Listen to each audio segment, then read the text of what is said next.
What's good, y'all boys, man? Welcome back to another reaction video. Ili double up or now I'm sure you know what this is get react to video, man. Look, if y'all hear that quick from part 4, man, y'all already know what's up, man. I ain't got no explanation to do. You know what I'm saying? I'm here because I was fascinating about the shit I learned in part 4, bro. You know what I'm saying? Very, very informational video part 4 was. And I'm very much trying to learn some more, man, you know? Yeah. Let's get straight to it, man. You know, let's get straight to it.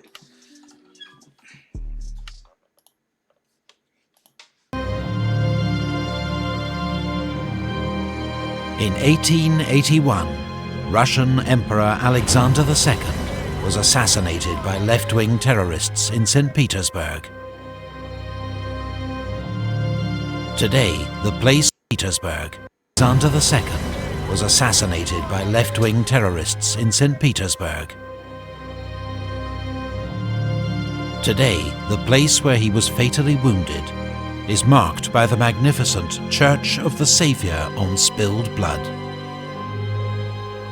Alexander II had been a reformer, hailed as the liberator for freeing Russia's serfs.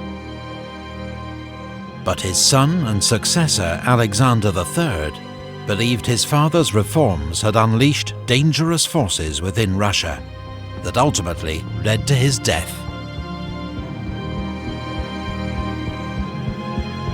As emperor, he publicly vowed to reassert autocratic rule, declaring that, in the midst of our... Everybody who comes in power has different opinion, different ideas of how they want to run the country.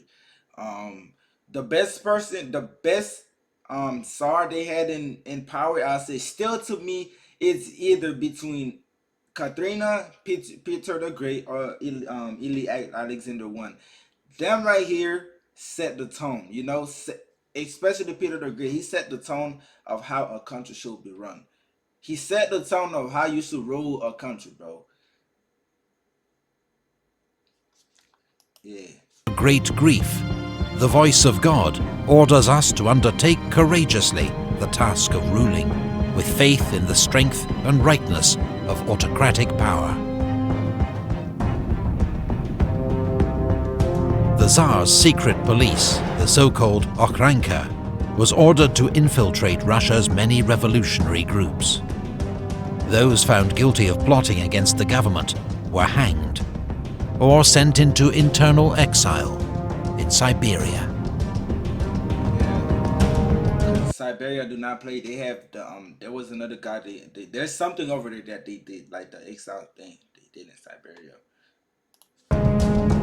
Alexander III was a pious man who supported the Orthodox Church and the assertion of a strong Russian national identity. Russia's Jews became victims of this policy. They'd already been targeted in murderous race riots known as pogroms, after false rumors were spread that they were responsible for the assassination of the emperor. Now, the government expelled 20,000 Jews from Moscow, and many who could began to leave the country. Over the next 40 years... I have a question. Wait, let me do some research. I have Google, right? Where are the Jewish from? Cause I'm confused, man. Where is them people from, man? Judaism traces its origins back to the Iron Age land in southern Levant in the 12 tribes of Israel that descend from Jacob. What? Huh?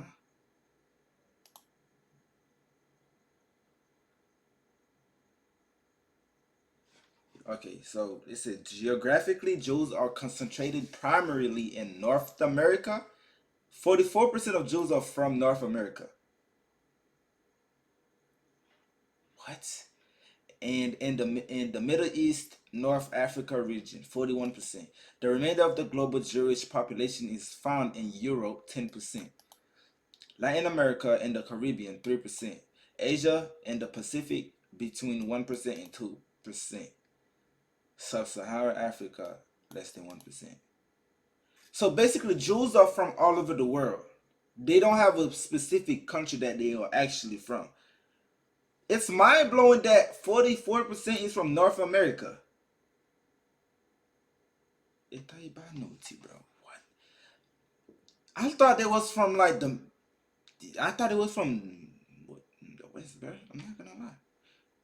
I thought it was from the Western side, bro. No cap. That is. Nah, this is mind blowing.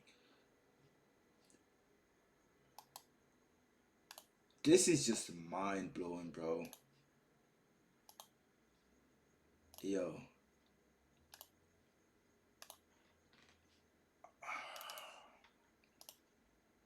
This is just crazy, man. Jeez, what? Okay, them niggas are from everywhere, man. They are from everywhere. Yes. Around 2 million Jews would leave Russia, most bound for the USA. Nah, Concerned by the growing... They been through something. The Jews been through it, man. I will not be lying to y'all. They been through it. I think they... Y'all know Germany? Oh, yeah. Power of Germany, Russia signed an alliance with France, both sides promising military aid if the other was attacked. Sergei Witte was a... Russia and France signed an alliance with Germany, you know. So France, Germany, and Russia had an alliance? Signed an alliance with France. Both growing power of Germany, Russia signed an... Concerned by the growing power of Germany, Russia signed an alliance with France. Really, bro? So France and Russia just had a how would I call it, an on and off relationship. First, you know, the France had attacked on, you know, that happened. They signed a peace treaty. France broke it. Russia destroyed France, you know, and then blah blah blah. And then France, Britain, and what was the other country? I think it was the Turks and France and Britain. They came together, attacked Russia from both sides, from the Crimea, that side, and then they attacked St. Petersburg, which I think they captured St. Petersburg, matter of fact. And then Germany was not playing. Like, if you were to think about it, this is the first time they mentioned Germany. Both sides promising military aid if the other was attacked. Sergei Witte was appointed Russia's new Minister of Finance. His reforms helped to modernize the Russian economy and encourage foreign investment, particularly from its new ally, France. French loans helped Russia to develop its industry and infrastructure. Work began on the Trans-Siberian Railway.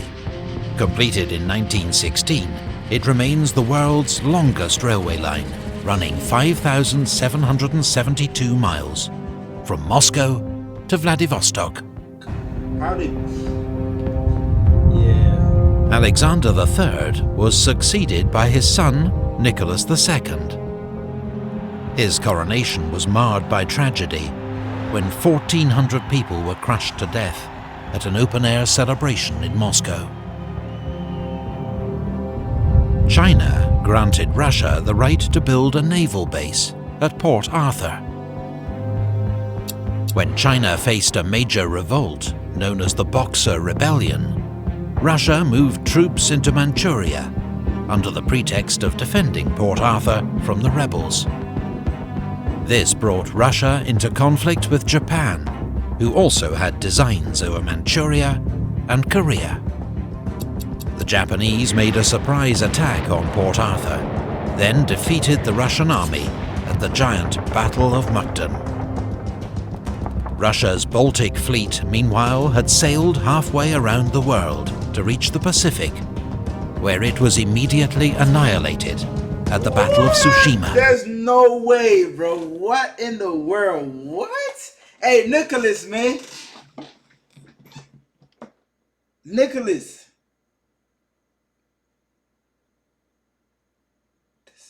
This is, nah, man. I'm getting a headache from this, man. The Baltic Sea. No, this little area right here is by with Sweden and in St. Petersburg. This with the Baltic Sea. I think Russia has something over there with the Baltic something. I kind of forgot Yazavut, the Yazavut, ili Yazavut. I think Yazavut. Damn, they came from they did a surprise somehow. They just went all around.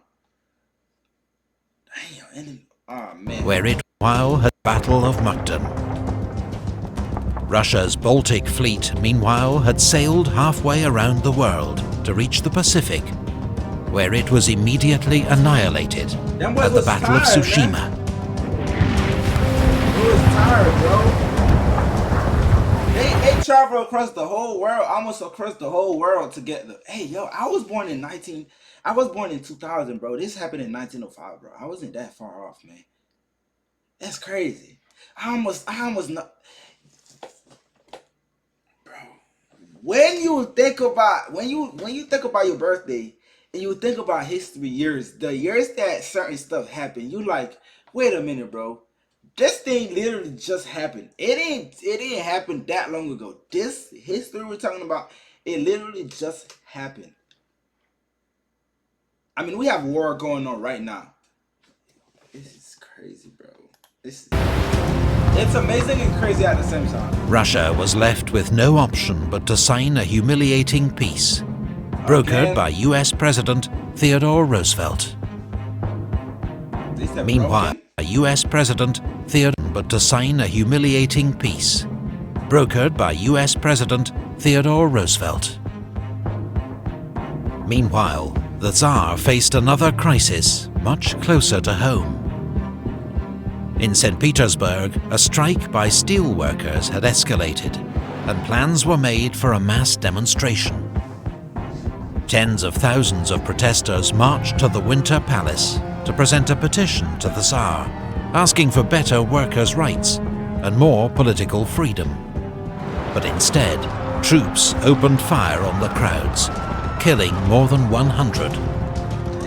Bloody Sunday, as it became known, led to more strikes and unrest across the country. The crew of the battleship Potemkin mutinied, killing their officers and taking control of the ship. To defuse the crisis, Nicholas II reluctantly issued the October Manifesto, drafted under the supervision of Sergei Witte. It promised an elected assembly and new political rights, including freedom of speech, and was welcomed by most moderates. Russia's first constitution was drafted the next year. For the first time, the Tsar would share power with an elected assembly, the State Duma, though the Tsar had the right to veto its legislation and dissolve it at any time. Sergei Witte finally lost the Tsar's confidence and was dismissed. The Tsar's new Prime Minister, Stolypin, introduced land reforms to help the peasants, while dealing severely with Russia's would-be revolutionaries, so much so that the hangman's noose got a new nickname, Stolypin's necktie. But having survived several attempts on his life, this nigga was just hanging niggas back then, man. It's crazy. Peasants, while dealing severely with Russia's would-be revolutionaries, so much so that the hangman's noose got a new nickname, Stolypin's necktie. But having survived several attempts on his life, Stolypin was shot and killed by an assassin at the Kiev Opera House. Meanwhile, Grigory Rasputin, a Siberian faith healer, had joined the imperial family's inner circle, thanks to his unique ability to ease the suffering of the Tsar's hemophiliac son, Alexei. Despite sporadic acts of terrorism, Russia now had the fastest growing economy in Europe.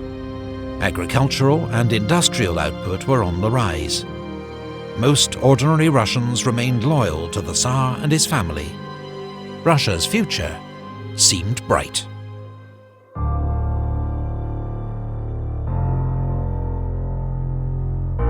In 1914, in Sarajevo, A Slav nationalist assassinated Archduke Franz Ferdinand, heir to the Austro-Hungarian throne, sparking a European crisis.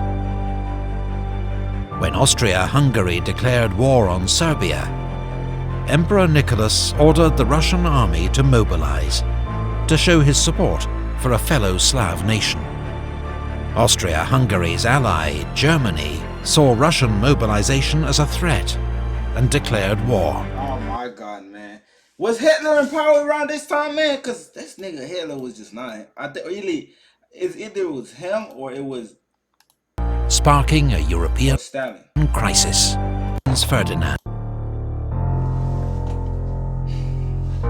In 1914, in Sarajevo, a Slav nationalist assassinated Archduke Franz Ferdinand, heir to the Austro-Hungarian throne, sparking a European crisis. When Austria-Hungary declared war on Serbia, Emperor Nicholas ordered the Russian army to mobilize, to show his support for a fellow Slav nation. Austria-Hungary's ally, Germany, saw Russian mobilization as a threat and declared war. Europe's network of alliances came into effect, and soon all the major powers were marching to war. World War I had begun. Russia experienced a wave of... Oh, man. So this is how World War I began, huh? This is a legendary moment right there. Let's run this back again, because I thought the Australian-Hungarian was the one asking Russia for help. Austria-Hungary's ally, his support for a fellow. Emperor Nicholas ordered the Russian army... Oh, Serbia were the Slavs. Serbia ordered the Slavs. They asking Russia for help, and then when they noticed that Serbia are getting, mobility, they like, okay. Germany like, okay, slow down, my boy. That's a threat right now. It's like, hey, y'all can't be over here ganging up on my boys right now. Those are my boys. Those are my homies right now. Yeah, y'all can't be over here trying to gang up on them. And they said, okay.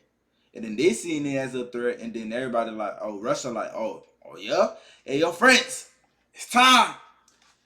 Now, since Russia and France became alliances, that means Britain also became Russia alliances, because if France is going to war, if they need army, that means Britain are going to help France. So therefore, France, Britain, and Russia, these are alliances right here. And then Germany, who else? And then the Australian-Hungarian, them boys, they took it. Okay. To mobilize, to show his... Emperor Nicholas ordered the Russian army to mobilize, to show his support for a fellow Slav nation. Austria-Hungary's ally, Germany, saw Russian mobilization as a threat and declared war. Europe's network of alliances came into effect, and soon all the major powers were marching to war. In Germany, you kind of like in a World right War now. I had begun. Russia experienced a wave of patriotic fervor. The capital, St. Petersburg, was even renamed Petrograd to sound less German. An early Russian advance into East Prussia ended with heavy defeats at Tannenberg and the Masurian Lakes. What? There was greater Tannenberg, Russian advance Petrograd to sound less German. An early Russian advance into East Prussia ended with heavy defeats at Tannenberg and the Masurian Lakes. What? An early Russian advance into East Prussia ended with heavy defeats at Tannenberg and the Masurian Lakes. There was greater success against Austria-Hungary, but that too came at a high price. Russian losses forced the army to make a general retreat. Come on, Russia, man. I expect y'all to win this. If France, Britain are alliances, and y'all are alliances, and then Germany is, that just show you how strong Germany was, bro. It just goes to show you how strong they were. I mean, France is attacking Germany and Britain is attacking Germany on one side. I would expect them to be focusing on this side of the war and like probably not ignore Russia, but Russia has the upper hands. If anything, nobody's attacking them from the other side. They right here. I would think that Russia would absolutely be able to walk into Germany and just take over right here at least. But they actually got defeated. It's crazy. I'm not going to lie. Came at a high price. Russian losses forced the army to make a general retreat in 1915. In 1916, Russia's Brusilov offensive against Austro-Hungarian forces was one of the most successful Allied attacks of the war. But losses were so heavy that the Russian army was unable to launch any more major operations. In Petrograd, Rasputin, whose alleged influence over the Tsar's family was despised. I just think that Nicholas, he did not have that dog in him, bro. Nicholas did not have that dog in him, bro. Put my boy Alexander in there. Put Peter the Great in there. Peter the Great is going to work. He's going to work with something and then do what he do. You know what I'm saying? He's gonna have to do what he do. Or put Catherine. While I feel like Nicholas had some good points, he had some good, some good thinking. I think when it comes to war, I don't think he had. Bro took the most L out of everybody. In the exception of Ivan the Terrible. He took the most L. He had two sides, two humiliating peace treaties. Two. One from France and Britain, and then one's from Japan. I think, bro, when it comes to war, I don't think bro is the best one to put in there. Bro ain't had no tactics. Bro did not have any tactics, bro. By certain Russian, whose alleged influence over the Tsar's family was despised by Rasputin, whose alleged influence over the Tsar's family was despised by certain Russian aristocrats, was murdered, possibly with the help of British agents. What? They got backdoored? Petrograd, Rasputin, whose alleged influence over the Tsar's family was despised by certain Russian aristocrats, was murdered, possibly with the help of British agents.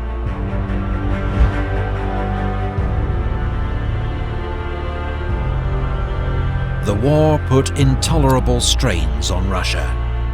At the front, losses were enormous, while in the cities, economic mismanagement led to rising prices and food shortages.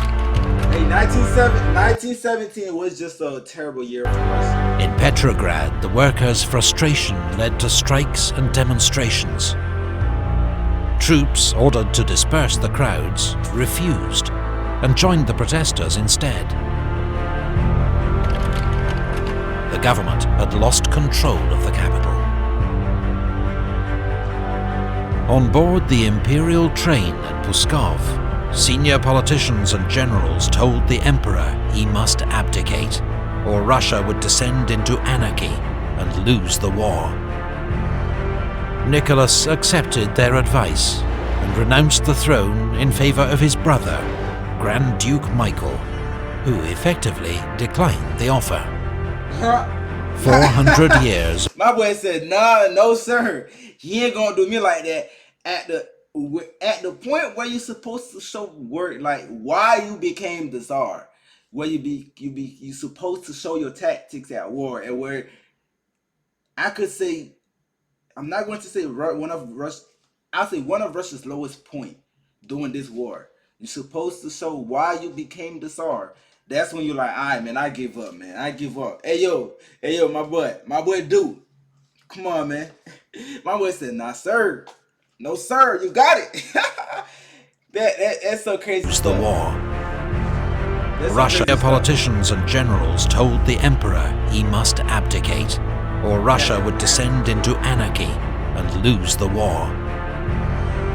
Nicholas accepted their advice and renounced the throne in favour of his brother, Grand Duke Michael, who effectively declined the offer. 400 years of Romanov rule were at an end. Russia was now a republic. A provisional government took power, but could not halt Russia's slide into economic and military chaos. Workers, soldiers and peasants elected their own councils, known as Soviets. The Petrograd Soviet was so powerful it was effectively a rival government, especially as discontent with the provisional government continued to grow. The Bolsheviks, under Vladimir Lenin, attracted growing support, with their radical proposals for an immediate end to the war, the redistribution of land, and transfer of power to the Soviets. In October, they launched a coup, masterminded by Leon Trotsky. Bolshevik Red Guards stormed the Winter Palace, where the provisional government met, and arrested its members. Lenin and the Bolsheviks were now in charge. Russia had been thrown upon a bold and dangerous course. Under a Marxist-inspired revolutionary party, it would now seek to create the world's first communist state. But first it would have to survive the chaos and slaughter of one of history's bloodiest civil wars.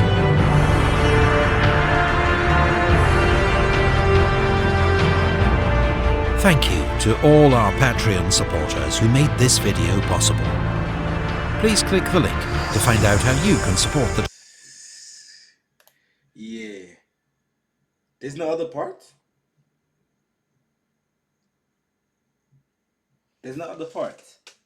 Hey, yo, you ain't just did that, bro. Wait, that was part 5, part 6. They do have some other parts, right? Right? They should. Duh. Wow, that's it. You ain't. I wanted to know more about the Soviets and stuff. Okay, man. We are going. Okay, he has some three other videos. I will be looking into those. I will be watching those. You know, this is like mind blowing. I love history, bro. I personally, I love history. Okay, I love history. In school, history was one of my favorite courses to always take. Okay, this is mind blowing, bro. But Nicholas is terrible, man.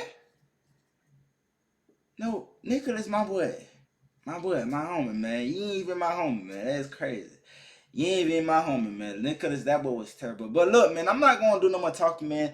I will be doing some more reaction on the Russian history, man. If y'all did enjoy this video, man, make sure y'all deliver a like on the video, subscribe to the channel, and stay out of the way and stay glyph, man.